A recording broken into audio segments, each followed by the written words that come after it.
Republican Congressman Marlin Stutzman of Indiana. Congressman, welcome. I want to Thank you, Hannah. Great to be with you this afternoon. Great to have you, sir. Let's start with the new tariff. It's supposed to benefit American auto companies like GM and Ford. According to Ward's Automotive and Barclays, more than 50% of their vehicles are assembled in the U.S. I'm looking at their stock numbers. They've all gone down. GM taking the brunt. They're down 6%.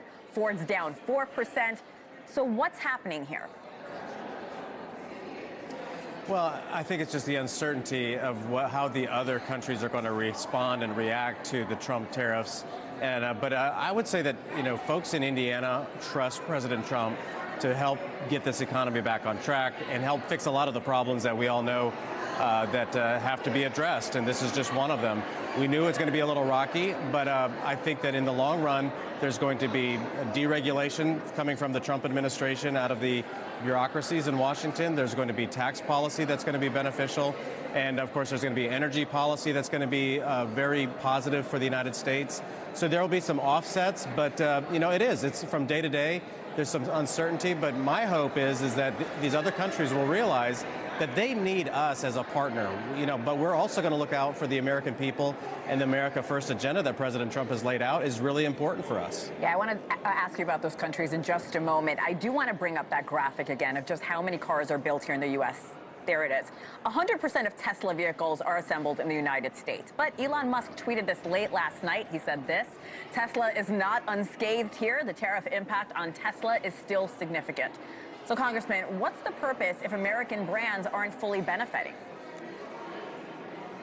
Well, the other part I would just mention, too, is that the economy is still not that strong in some cases. Coming from some retail spaces with our family businesses, it's not the strongest that we would like it to be right now. And over the last 4 years, inflation has driven up the cost of living for American families. Credit card debt is at all-time highs. The interest rates are high. So I think that that's also going to have an impact when you throw the tariff discussion in on top of it. But I think that President Trump is going to be sure. He's looking at this from a macro level. The investment that's already being made into the United States by auto manufacturers. Honda has announced that they're going to be increasing production in Indiana. Hyundai has announced an investment. So these investments are coming. It's just going to take some time. And I would just say that these other countries really should be careful on how they respond to President Trump's tariff discussion and really start partnering with us rather than being adversarial. Let's talk about those countries. As you know, they are not happy. We're placing tariffs on our allies. We're talking Canada, Mexico, Europe. That's just to name a few. They made up 79% of our imports just last year in 2024. Are we damaging our international relationships here? I wouldn't say that we're damaging them. I'd say that we're trying to strengthen them for us, because we've been taken advantage of for a long time. And I would just, encourage all of those countries to say, hey, you know what?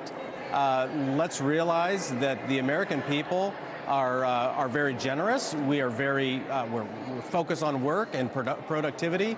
We're the largest economy in the world by far, and that they would really want to. We know that.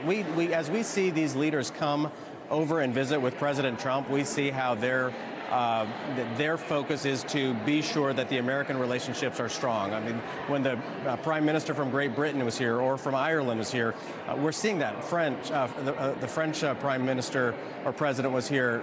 We see that the European countries want to have a strong relationship with America, and we need to. We can be good for each other. So I just think that they need to realize that the American people have given up. We've given up a lot. And especially in the car industry, you look at what happened after World War II and the tariffs that were installed on cars going outside of the United States. We can't ship cars out like they can ship cars in. And so that discussion has been needed actually for a long time. And I think this Trump reset is critical for the strength of the American economy.